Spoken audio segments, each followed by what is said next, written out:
Assalamualaikum warahmatullahi wabarakatuh. Berjumpa kembali di channel Info Penting.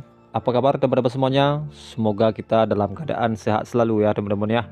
Nah, di sini masih seputaran P3K tahun 2024 kemarin. Jadi ada informasi dari Kemenpan RB teman-teman menyatakan secara resmi atas penundaan pengangkatan CASN teman-teman ya pada tahun 2024 kemarin, tahun anggaran 2024 kemarin. Nah, ditundanya pengangkatan calon pegawai negeri sipil yang pertama ada CPNS dan yang untuk P3K, jadi bukan tanpa alasan. Nah, diketahui penyesuaian jadwal pengangkatan calon aparatur sipil negara teman-teman pada tahun 2024 dilakukan berdasarkan keputusan bersama pemerintah dan Komisi 2 DPR RI teman-teman. Nah, pada rapat dengar pendapat pada Rabu kemarin tanggal 5 Maret teman-teman. Nah, di sini Menpan RB Rini Widyantini menjelaskan bahwa ada beberapa alasan ditundanya teman-teman pengangkatan CPNS dan P3K 2024. Nah, jadi ada 4 alasannya. Kita bisa lihat di sini teman-teman. Yang pertama adanya perbedaan penetapan TMT teman-teman. Jadi perbedaan penetapan TMT pengangkatan ASN pada masing-masing instansi. Berarti masing-masing instansi itu berbeda TMT-nya dengan instansi yang lain. Jadi sehingga pemerintah ingin menata hal tersebut. Jadi pemerintah ingin menata ya atas hal tersebut agar dengan melakukan pengangkatan serentak. Nah, begitu teman-teman ya. Nah, kemudian yang poin kedua, nomor kedua, jadi di sini data tentang formasi. Nah, yang pertama formasi, yang kedua ada jabatan, yang ketiga ada penempatan. Jadi memerlukan penyelarasan secara lebih lanjut. Jadi penyelarasan antara formasi, jabatan dan penempatan, data-datanya memerlukan penyelarasan secara lebih lanjut ya teman-teman ya. Itu yang bagian kedua ya.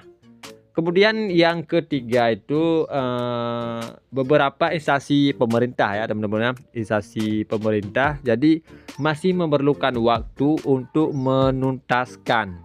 Nah, di sini berarti ada instansi yang belum tuntas dalam pengadaan CASN teman-teman. Jadi di instansi pemerintah. Nah, itu adalah poin ketiga. Kemudian yang keempat di sini juga teman-teman ya. Jadi yang keempat terdapat usulan formasi dari instansi pemerintah yang perlu dimaksimalkan.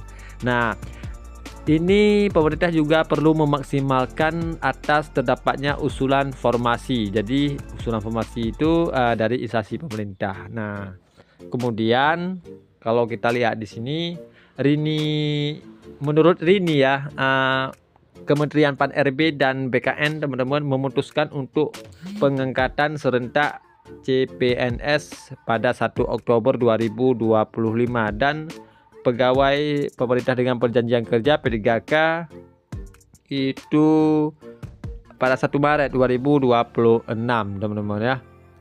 Nah, maka dari itu dengan adanya pertimbangan tersebut BKN sedang menyiapkan roadmap ya teman-teman ya. Roadmap pengangkatan serentak CASN 2024. Nah, hal ini sebagai pedoman bagi instansi pemerintah yang seluruh peserta seleksi yang telah dinyatakan lulus, termasuk juga bagi peserta yang saat ini masih mengikuti proses seleksi teman-teman.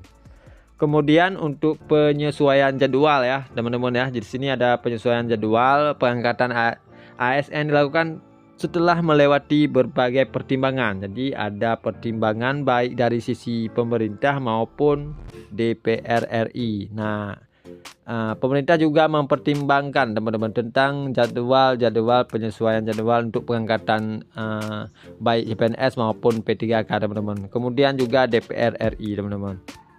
Nah, Rini memastikan sebelumnya telah mengimbau instansi pemerintah. Jadi Kemenpan RB sudah mengimbau instansi pemerintah untuk menyiapkan anggaran teman-teman ya. Ada persiapan anggaran bagi pegawai non ASN yang terdata pada database BKN. Jadi supaya selama proses pengadaan P3K 2024, jadi untuk gaji-gaji anggaran yang non ASN database BKN itu dapat disiapkan gitu ya teman-teman ya. Nah, untuk itu pihaknya memerlukan waktu untuk menjalankan kebijakan pengangkatan CPNS dan P3K serentak. Kami menyadari penyelesaian pengangkatan serentak ya teman-teman ini memerlukan waktu karena harus dilakukan secara cermat teman-teman, secara cermat dan berhati-hati ya. Jadi ungkap Rini pada Jumat 7 Maret kemarin teman-teman. Nah, meski demikian, Rini memastikan bahwa pemerintah telah mengeluarkan kebijakan bahwa anggaran belanja pegawai tidak termasuk dalam anggaran yang mengalami efisiensi, teman-teman. Nah, sehingga anggaran bagi pegawai non-ASN yang masuk ke dalam database BKN, jadi selama proses pengangkatan P3K 2024 juga telah disediakan oleh instansi masing-masing teman-teman. Jadi disediakan anggarannya oleh instansi masing-masing sebagaimana imbauan Menteri Dalam Negeri dan Menteri PAN-RB. Nah, kemudian Rini mengaku bahwa penyelesaian jadwal pengangkatan penyesuaian jadwal pengangkatan ASN dilakukan setelah melewati berbagai pertimbangan ya teman-teman ya. Nah, kemudian di sini ia juga mengatakan bahwa sebelumnya telah mengimbau instansi pemerintah untuk menyiapkan anggaran bagi pegawai non ASN teman-teman. Nah, tetapi yang masuk ke dalam database BKN. Nah, begitulah informasi kepada teman-teman semuanya. Semoga bermanfaat buat teman-teman semuanya. Jika ada yang bertanya boleh ditanyakan di kolom komentar. Bagaimana menurut teman-teman? Dan semoga teman-teman sukses untuk kedepannya. Salam dari Info Penting.